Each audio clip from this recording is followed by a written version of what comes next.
So this episode is going to be a little bit different from our normal format because we're on a field trip. Today we are here in Germany visiting the Nationales Automuseum to see the Loh Collection. And as I'm sure you can see behind me, this is one spectacular collection. I've seen a lot of collections, a lot of cars, a lot of races, a lot of historical things. This is unlike anything I have ever seen in my entire life.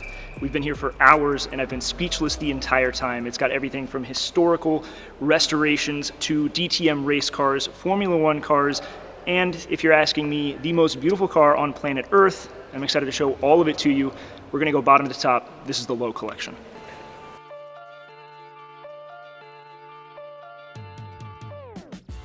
It's tough to decide where to begin when expressing the depth of this car collection, and I use the term car collection on purpose, because it is one.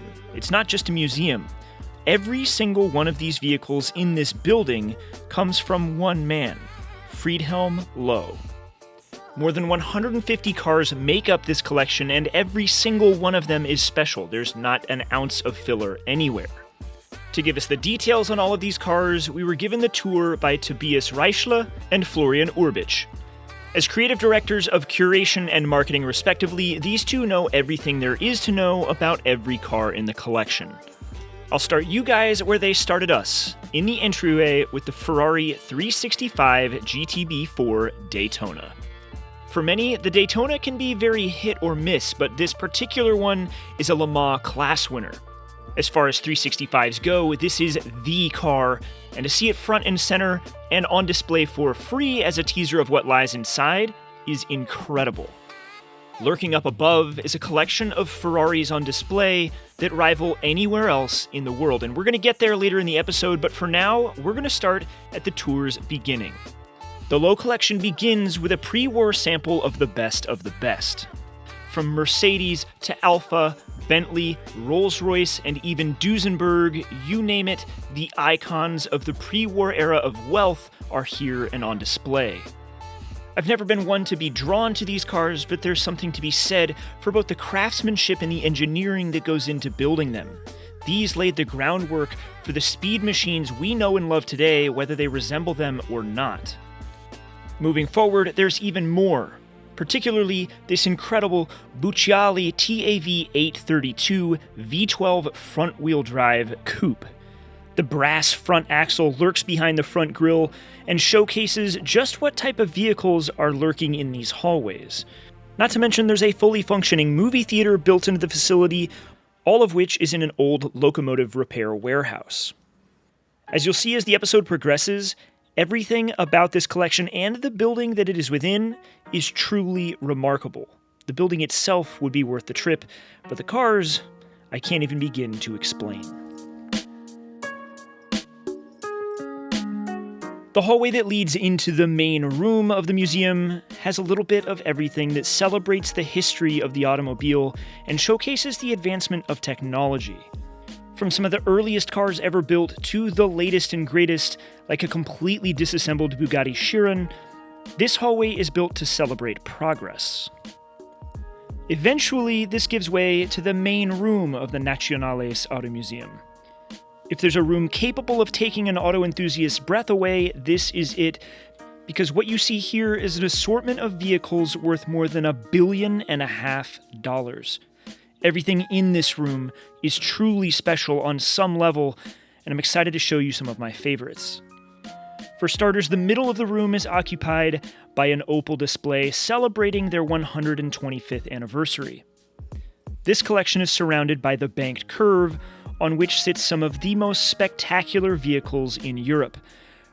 In one cluster is a 289 Cobra, a 250 GT short wheelbase, a BMW 507, and a Jaguar XK-SS. For Lamborghini fans, there's a Miura and a Countach Periscopio. And that hardly scratches the surface. There are some incredible heavy hitters from Mercedes, such as an AMG 1 and a CLK GTR Roadster. There's no way I could begin to tell you everything in this collection, but rest assured there's something for everyone here. Especially if you're a weirdo like me who has a huge thing for 2001's Opel Astra Extreme. And that brings us to some of the race cars, which is where things get really interesting if you're asking me. All right, now that we've seen what are the pretty cars and the important cars, now we're at my favorite part, the race cars. This is what I came here to see. Specifically, this 190E Class 1 DTM car, this Evo 2 DTM car, the 155 DTM car, the whole stack of Le Mans cars. I mean, everything in here is to die for, including a Michael Schumacher F1 car, an Ayrton Senna F1 car. I mean, all of this stuff is unreal. Now, I know you're going to want to see everything in this segment, and trust me, I want to show it to you, but I've got to save a little bit just in case you make the trip to see this stuff. There's hours worth of content in this section alone, but I'll give you some of my favorites. Of course, as a BMW guy, we've got to start with the obvious. What we have here is not just an E30 DTM car, but the prototype, the original, the godfather of them all.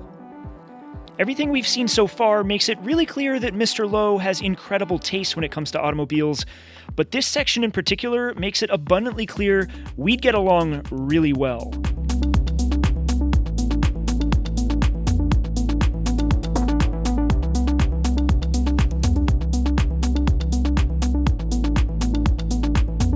There are an assortment of DTM cars in this collection, but the one that's most valuable to me is the only Class 1 190 that I've had the chance to see. This one was piloted by the only woman to ever win a DTM race, Ellen Lohr. It represents the final evolution of the 190 platform, and when I say this is one of my favorite cars of all time, it's an understatement. Someday we'll build something like this on this channel, but there are a few bigger projects we've got to knock out first. Now, I might be the odd man out in preferring the Class 1 190 to the much more famous Evo 2, and if you prefer that, they've got one here, along with the first and the last produced Evo 2 street cars. The Loh Collection features DTM cars of every era, including some examples that are completely disassembled. This modern Mercedes offered the opportunity to see the inner workings of what these machines really look like, and I could have spent an hour looking at this particular car alone. But I didn't, because the Formula One cars that sit mere feet away were impossible to ignore. Deciding which car to showcase first for you guys is a tough decision even on my own. The gravity these cars possess is breathtaking, but I suppose no matter which famous driver is truly your favorite, you're gonna find something special.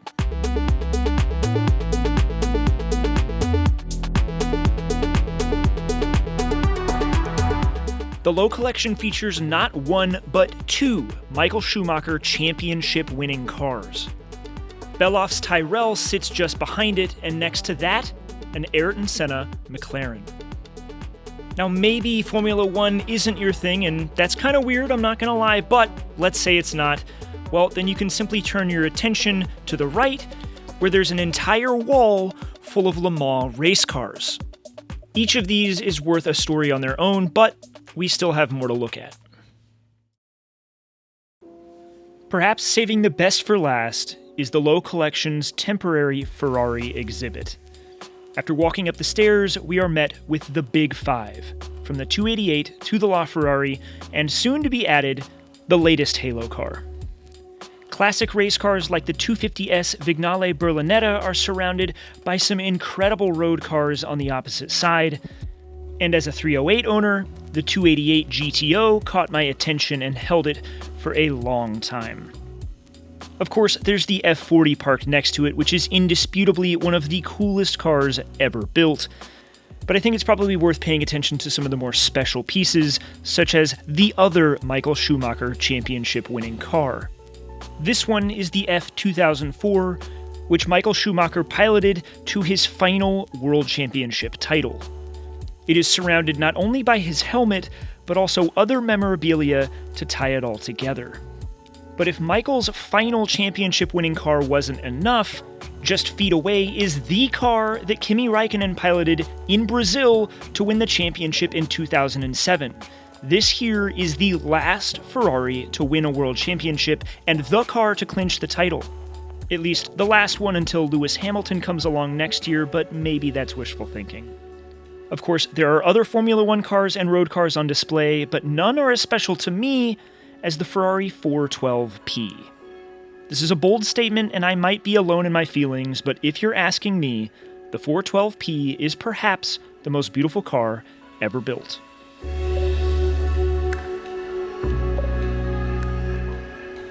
I had the opportunity to photograph another example at Pebble Beach almost a decade ago, and the car held my attention for nearly an hour as I pored over its details, and this time it was no different. Seeing this car alone was worth the trip to this museum, and I hope others feel the same because it is truly breathtaking. The craftsmanship around it is one of a kind. But if this car doesn't do it for you, I know there's something else here that will, because I've only had the chance to mention a fraction of the cars that are on display. And I didn't cherry pick only the coolest ones either. There's a lot for you to find if you make the trip. Some herald this as the best car collection in Europe, and while I haven't seen all of them, I'd find it hard to disagree. So that is the Loh Collection, and like I said, this is truly unreal. I don't think you can see a collection of cars like this literally anywhere, and I've seen a lot of stuff, so I say that with confidence. This was a truly spectacular visit. Thank you again to the Loh Collection for showing us around and letting us see all this stuff, telling us all about it. This is a once-in-a-lifetime opportunity. I think anybody that has a chance should come here and see this, even if you have to fly across the world for it. It's worth every penny. I could die happy knowing I got to see this, and I know you guys could too. We'll catch you next time.